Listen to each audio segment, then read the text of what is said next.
আসসালামু আলাইকুম আরহামাতুল্লাহি ওয়া বারাকাতুহু। সবাই কেমন আছেন? আশা করি সবাই ভালো আছেন। আজ আপনাদের জন্য নিয়ে এসেছি নতুন গল্পের প্রথম পর্ব। আশা করি গল্পটি আপনাদের ভালো লাগবে। তাহলে চলুন শুরু করা যাক। হঠাৎ আমি দৌড়ে গিয়ে হুজুরের হাত ধরে বললাম, আচ্ছা হুজুর, ধর্ষণের আগে কোন দোয়া পড়তে হয়? হুজুর অবাক হয়ে বলে, ওই মিয়া, এগুলো কি বলেন? আমি বললাম, না মানে সহবাসের আগে তো দোয়া পড়তে হয়, সেটা আমি বিলক্ষণ জানি, কিন্তু ধর্ষণের আগে কি দোয়া পড়া লাগে না? হুজুর বলে, এই মিয়া, কারে ধর্ষণ করবেন? আমার মুখে যাকে ধর্ষণ করব তার কথা শুনে হুজুরের মাথায় হাত। হুজুর বলে, কি তাকে ধর্ষণ করবেন মানে? মিয়া গাঁজা টাজা খাইছেন নাকি? আমি বললাম, আরে হুজুর না, অনেক লম্বা কাহিনী। হুজুর বলে, বলতে থাকেন তো। তারপর আমি আমার বৃত্তান্ত সব খুলে বললাম হুজুরকে। সব শুনে হুজুর বেশ আশ্চর্য হয়, তিনি এবার ভাবনায় পড়ে গেলেন। হুজুর বলে, তারপরও আরেকটু ট্রাই করে দেখেন। আমি বললাম, না হুজুর, অনেক হয়েছে, এবার তো আমি ওকে ধর্ষণ করবই, আপনি শুধু বলে দেন ধর্ষণের আগে কোন দোয়াটা পড়তে হয়। কথাটা শুনে হুজুর যা করলো তার জন্য আমি প্রস্তুত ছিলাম না। এক প্রকার সেখান থেকে ভেগে চলে আসলাম। মনে মনে ভাবতে লাগলাম, ধর্ষণের দোয়া হুজুর না বললে কি হবে, নিজে থেকে কোনো একটা দোয়া বানিয়ে পড়ে আজকে ওকে ধর্ষণ করবই। এই ভেবে বাসায় চলে এলাম। প্রস্তুতি নিতে লাগলাম রাতে ওকে ধর্ষণ করার জন্য। রাতে যখন ওকে ধর্ষণ করতে গেলাম তখন বাঁধলো আসল বিপত্তি। যাকে ধর্ষণ করতে গিয়েছি হঠাৎ সে যা করলো তাতে আমার ধর্ষণ করা একদম ঘুচে গেল। কল্পনায়ও ভাবিনি এমন কিছু হবে। এরপর যা হলো। আমার নাম মুবাশির, সবাই আমাকে মুবাশির বলেই ডাকে। তবে আমার আরেকটা নাম আছে যেটা এখানকার কেউ জানে না। কেউ জানে না আসলে আমি কে, একসময় আমি কি ছিলাম। যাই হোক, সেটা ক্রমশ প্রকাশ্য। এখন বর্তমান আমি একজন সাধারণ মানুষ, একটা ভালো কোম্পানিতে জব করি। ঘরে বাবা আর আমার সৎমা আছে। সৎমা আমাকে নিজের ছেলে কখনোই মনে করতো না, কিন্তু মুখে প্রকাশ না করলেও আকার ইঙ্গিতে বুঝিয়ে দিত আমি তার সৎ ছেলে।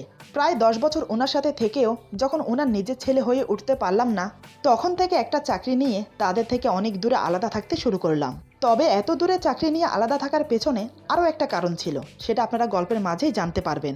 যাই হোক, আমার ব্যাপারে কিছু বলে রাখি, আমি দেখতে খুবই হ্যান্ডসাম। উচ্চতা 5 ফুট 6 ইঞ্চি, গায়ের রং উজ্জ্বল ফর্সা, বলতে গেলে সুদর্শন এক যুবক। এখন বর্তমান ভালো একটা কোম্পানিতে ম্যানেজার পোস্টে আছি। একা একটা ফ্ল্যাট নিয়ে নিজের মতো করে থাকি। একা মানুষ, খুব ভালোই নির্ভেজালে জীবন কাটছে। আর বাকি রইল বিয়ে শাদী, এসবে আমার কোনো ইন্টারেস্ট নেই। তবে একসময় ছিল, সেটা অনেক আগে মনের অন্তরালে দাফন করে ফেলেছি। বাট মানুষ যা চায় তা কি কখনো হয়? আমিও চেয়েছিলাম সারা জীবন একা কাটাবো, কিন্তু একজনের কথা রাখতে শুধু কথা না, বলা যায় তার কসম।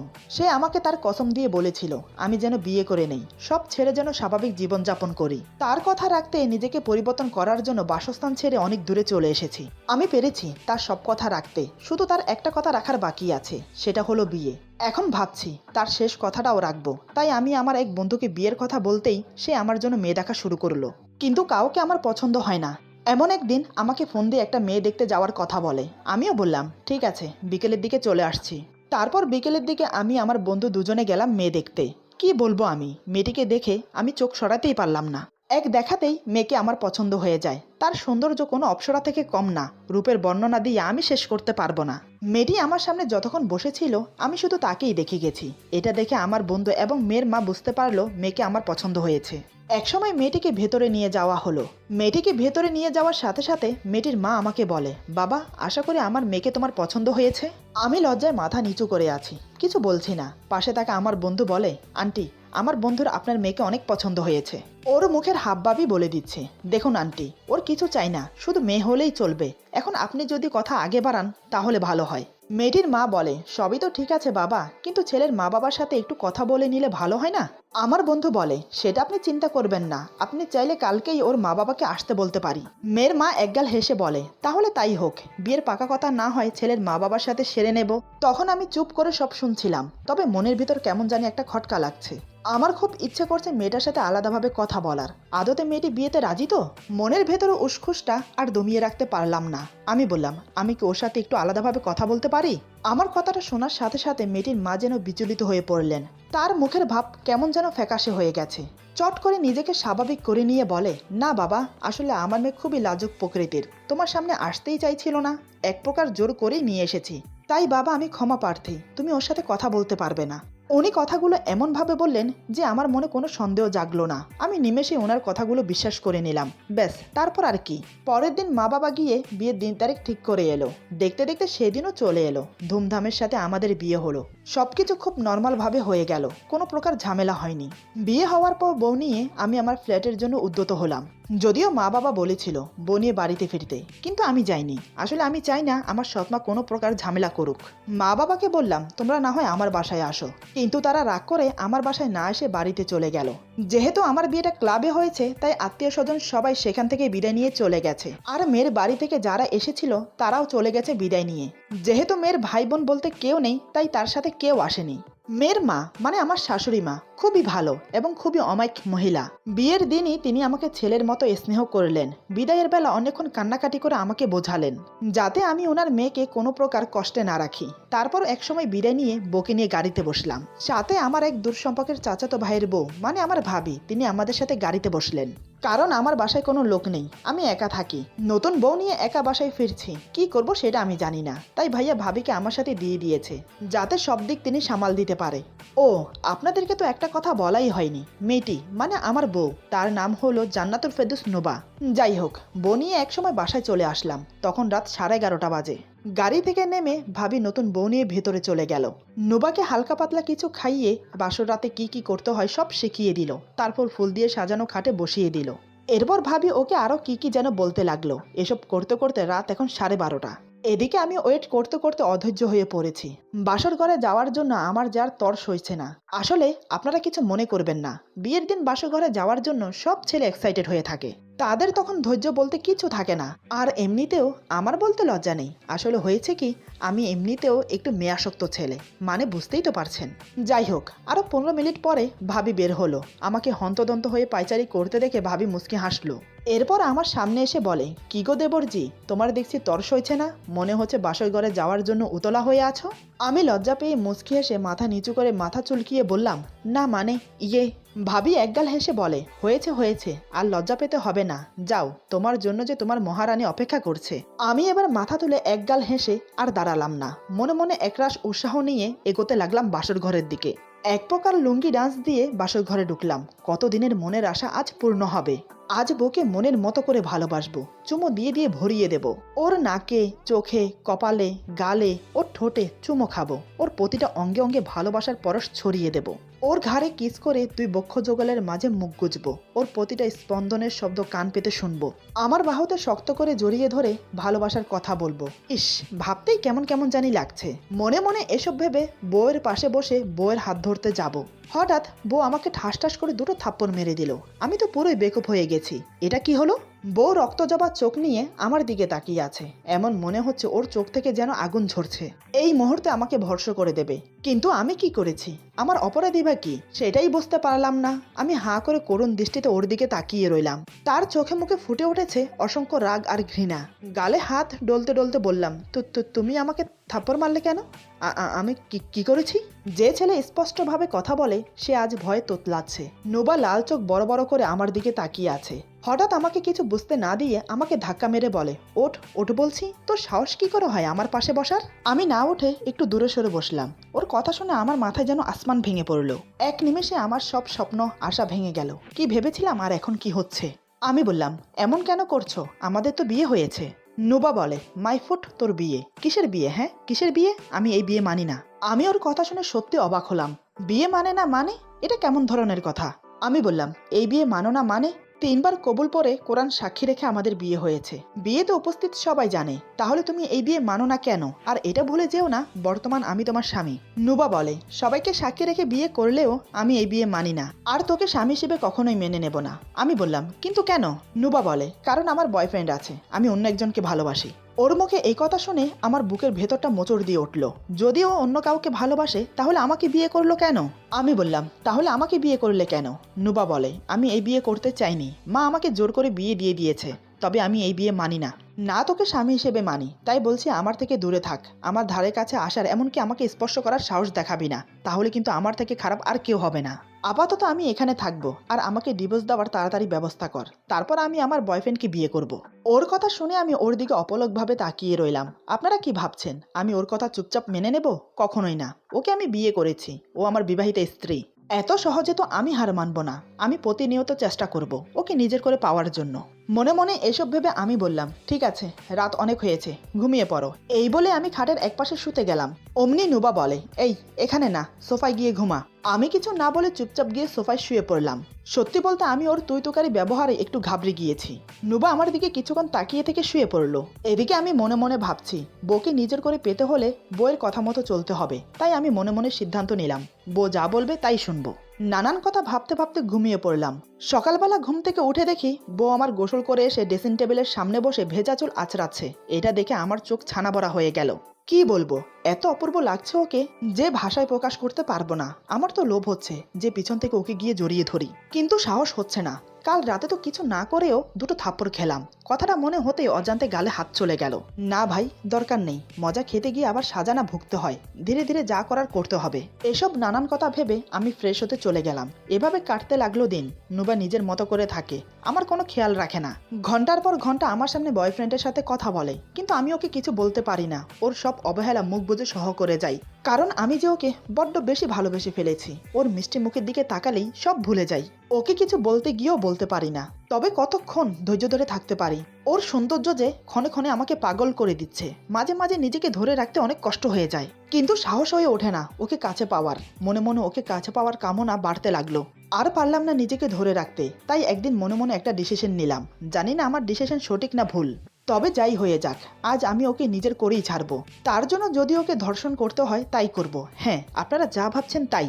আমি সিদ্ধান্ত নিয়ে নিয়েছি, এমনি না পেলে ওকে ধর্ষণ করব। আমার স্ত্রী, আমি জোর করে ওর সাথে শারীরিক সম্পর্ক করতেই পারি। এটা ধর্ষণের পর্যায়ে পড়ে না, কিন্তু জোর করে শারীরিক সম্পর্ক করাটাকে ধর্ষণই বলে। তাই আমি হুজুরের সাথে পরামর্শ করতে গেলাম। মসজিদে প্রবেশ করে দেখি হুজুর এক কোণে বসে তসবি পড়ছে। হঠাৎ আমি দৌড়ে গিয়ে হুজুরের হাত ধরে বললাম, আসসালামু আলাইকুম হুজুর। আচ্ছা হুজুর, ধর্ষণ করার আগে কোন দোয়া পড়তে হয়? হুজুর আমার দিকে তাকিয়ে অবাক হয়ে বলে, ওয়ালাইকুম সালাম। ওই মিয়া, এগুলো কি বলেন? আমি বললাম, না মানে সহবাসের আগে তো দোয়া পড়তে হয়, সেটা আমি বিলক্ষণ জানি, কিন্তু ধর্ষণের আগে কি দোয়া পড়া লাগে না? হুজুর বলে, এই মিয়া, কারে ধর্ষণ করবেন? আমি বললাম, আমার বউকে। আমার মুখে বউকে ধর্ষণের কথা শুনে হুজুরের মাথায় হাত। হুজুর বলে, কি বউকে ধর্ষণ করবেন মানে? মিয়া গাজা টাজা খাইছেন নাকি? আমি বললাম, আরে হুজুর না, অনেক লম্বা কাহিনী। হুজুর বলে, বলতে থাকেন তো। আমি বললাম, হুজুর আসলে কিছু মনে করবেন না। ছোট থেকে আমি একটু মেয়েদের প্রতি আসক্ত, তাই বিয়ে করে নিতে চেয়েছি খুব জলদি। বাবা মাও আমার কষ্ট বুঝে বিয়ে দিয়ে দিয়েছে, কিন্তু সমস্যাটা দাঁড়ায় বাসর রাতে এসে। কি বলবো হুজুর, বেয়াদবি নেবেন না। আমি তো পুরোই লুঙ্গি ডান্স দিয়ে ঢুকি বাসর ঘরে। ঢুকে বউয়ের ঘুমটা সরাতেই দেখি বউ তো আমার চরম সুন্দরী, কিন্তু ঘুমটা ওঠানোর সাথে সাথে বউ আমাকে ঠাস ঠাস করে দুটো থাপ্পড় মেরে বলে, ওই বেটা, মেয়ে দেখলে হোঁশ থাকে না? আমি বললাম, না মানে তুমি তো আমার বউ। বউ বলে, ধুর, আমি তো মায়ের চাপে পড়ে বিয়ে করেছি। আমি বললাম, কি? বউ বলে, হ্যাঁ, আর আমার বয়ফ্রেন্ড আছে, সো আমার কাছে আসার একদম চেষ্টা করবি না। হুজুর আমি তো একদম শেষ, নতুন বউয়ের কাছে চর খেলাম, তার উপর তুই তাই ব্যবহার, মানা যায় কি? হুজুর বলে, না না, একদম মানা যায় না। আমি বললাম, সেখান থেকে শুরু। প্রতিদিন সকালে গোসল শেষ করে এসে মাথার চুল ছেড়ে আয়নার সামনে দাঁড়ায়। বিশ্বাস করুন হুজুর, মনে হয় ও যেন মানুষ না, খাস পরি। আমি সহ করতে পারি না হুজুর। রাতে যখন সে আমার পাশে শুয়ে থাকে আমি সহ করতে পারি না, তো এই অবস্থায় আমি ধর্ষণ করব না তো কি করব? সব শুনে হুজুর বেশ আশ্চর্য হয়। তিনি এবার ভাবনায় পড়ে গেলেন। হুজুর বলে, তারপর আরেকটু টাইম দিতে পারেন। আমি বললাম, না হুজুর, অনেক হয়েছে, এবার তো আমি ওকে ধর্ষণ করবই। আপনি শুধু বলে দেন ধর্ষণের আগে কোন দোয়াটা পড়তে হয়। হুজুর মনে মনে বলে, হাই আল্লাহ, জীবনে এটা দেখারও বাকি ছিল, এই প্রথম দেখলাম বউকে ধর্ষণ করতে হুজুরের কাছে পরামর্শ নিতে কাউকে আসতে। হুজুর চুপ করে আছে দেখে আমি বললাম, কি হলো হুজুর, বলেন না। এবার হুজুর রেগে দাঁড়িয়ে বলে, ওই মিয়া, ধর্ষণ করার দোয়া হয় নাকি? দেখুন এটা কিন্তু ঠিক না।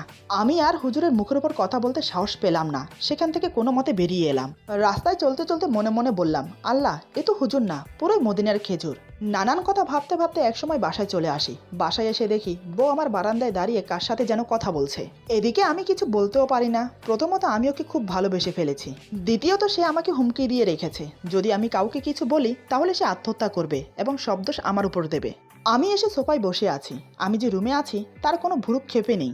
অনেকক্ষণ বসে থাকার পর যখন দেখলাম সে আমাকে খেয়াল করছে না, তখন আমি কথা বলতে বাধ্য হলাম। আমি বললাম, এই যে বউ, বউ কি করছেন? সে আমার দিকে তাকিয়ে বলে, আমার নাম নুবা, তাই আমাকে নুবা বলেই ডাকবেন। আমি বললাম, আসলে? নুবা বলে, আর দেখছেন না আমি যে আমার বয়ফ্রেন্ডের সাথে কথা বলছি, তো ডাকছেন কেন? আমি বললাম, না মানে ক্ষুধা লাগছে, যদি কিছু খেতে দিতেন আর কি। নুবা মুখ বেঁকিয়ে বলে, না কোনো খাবার নেই, নিজে নিয়ে খান। তার কথায় বুঝলাম সে রান্না করেনি। আমি বললাম, আচ্ছা কি আর করব, মনে মনে 101টা গালি দিয়ে বাসা থেকে বের হয়ে যাই। বাহিরে আসতেই কোথা থেকে যেন একটা ইট এসে আমার মাথায় লাগে। আমি মাথায় হাত বুলাতে বুলাতে বললাম, এই কে রে, কে? কোথা থেকে একটা আওয়াজ ভেসে এলো, আরে মুবাশির ভাইয়া আমি। আমি বললাম, আমি কে? হ্যাঁ আমি কে? আবার সেই কণ্ঠ ভেসে এলো, আরে উপরে দেখো। আমি এবার উপরের দিকে তাকিয়ে বললাম, ও তাওসিফ। তাওসিফ বলে, হ্যাঁ ভাইয়া, তো কেমন আছো? আমি বললাম, কি আর বলবো ভাই। আমাকে থামিয়ে দিয়ে তাওসিফ বলে, আচ্ছা তাহলে বলার দরকার নেই। ওর কথা শুনে মুখটা বেজার হয়ে গেল আমার। মনে মনে বললাম, হায় রে আল্লাহ, মানুষগুলোও যা হইছে। এমন সময় পকেটে থাকা মোবাইলটা বিকট শব্দ করে বেজে উঠল। আমি উপরের দিকে তাকিয়ে পকেটে হাত দিয়ে মোবাইলটা বের করে দেখি বউ ফোন দিয়েছে। আমি ফোন রিসিভ করতেই বলে, হ্যালো। আমি বললাম, নুবা বলে, কই আপনি? আমি বললাম, আমি বাহিরে। নুবা বলে, আমার একটু কাজ আছে। আমি বললাম, আচ্ছা তাহলে কাজ শেষ করে ফোন দিও। এই বলে ফোনটা রেখে দেই। মনে মনে বললাম, আরে কাজ আছে তো কাজ শেষ করে পরে ফোন দেবে তাই না? কি যে করে কে জানে। এমন সময় সাথে সাথে আবার বউয়ের ফোন আসে। আমি বললাম, হ্যাঁ বলো। নুবা বলে, আরে আমার কাজ আছে। এবার আমার ওর কথা শুনে বিরক্ত লাগছে। আরে ভাই, কাজ আছে যখন বারবার ফোন দিয়ে এক কথা বলার কি দরকার? কাজ শেষ করেই তো ফোন দিতে পারে। আর বাড়িতে কি এমন ঘটা কাজ করছে শুনি? বাড়ির সব কাজ তো কাজের বুয়া করে দিয়ে যায়। আমি বিরক্তির সাথে বললাম, আরে কাজ আছে তো শেষ করে ফোন দাও না। এই বলে ফোনটা কাটতে যাব, সেই সময়ে বলে ওঠে, ওই গাধা আসার সময় আমার জন্য 2টো চকবার আইসক্রিম আনবেন। আমি বললাম, ও এখন বুঝলাম এতবার ফোন দেওয়ার কারণ কি, এটা আগে বললেই তো হতো। নুবা বলে, হ্যাঁ যা বলছি তা করুন। আমি বিড়বিড় করে বললাম, হুকুম এমনভাবে দিচ্ছে যেন মহারানী। নুবা বলে, কিছু বললেন? আমি বললাম, না না, কি বলবো, আসার সময় নিয়ে আসবো। এই বলে ফোন কেটে দিলাম। আমি হোটেলে গিয়ে হালকা কিছু খেয়ে বাসার উদ্দেশ্যে রওনা দিলাম চকবার আইসক্রিম নিয়ে। রাস্তা দিয়ে হাঁটছি আর মনে মনে ভাবছি, বাসায় বউ থাকতেও হোটেলে এসে খেতে হচ্ছে, কি ভাগ্য মাইরি। মানুষ বিয়ে করে বউয়ের সাথে কত খুনসুটি করে, কত কত রোমান্টিক মুহূর্ত কাটায়।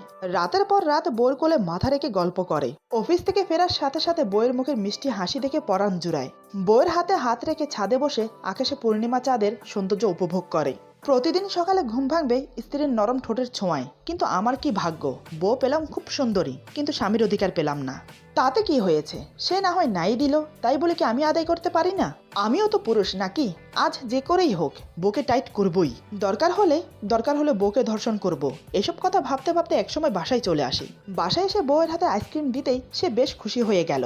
আইসক্রিমগুলো হাতে নিয়ে মুখে চোরা হাসি দিয়ে খেতে শুরু করলো। ওর মুখে হাসি দেখে আমার মনের ভেতরটাও আনন্দে ভরে গেল। কি মায়াবী বাচ্চা সুলভ হাসি, দেখলে শুধু দেখতেই মন চায়। আমি সোফায় বসে অপলক দৃষ্টিতে ওর দিকে তাকিয়ে রইলাম। সেদিকে ওর কোনো খেয়াল নেই। সে চোখ বন্ধ করে আইসক্রিম খেয়ে এখন টিভি দেখছে। এদিকে আমার মনে বিনা মেঘে ঝড় বইছে। আর বইবে না কেন বলুন? যার বউ এত সুন্দর, সে কি করে নিজেকে বউয়ের থেকে দূরে রাখবে? আমি ওর দিকে তাকিয়ে বসে বসে প্ল্যান করছি, কি করব, কিভাবে কি করা যায়। শুধু একবার যদি স্পর্শ করতে পারি তাহলে কেল্লাফতে। আমাকে স্বামী না মেনে যাবে কোথায়? কথাটা ভেবেই মনে মনে হাসতে লাগলাম। আজ সারাদিন মনে মনে যেটা ভেবে রেখেছি সেটাই করব।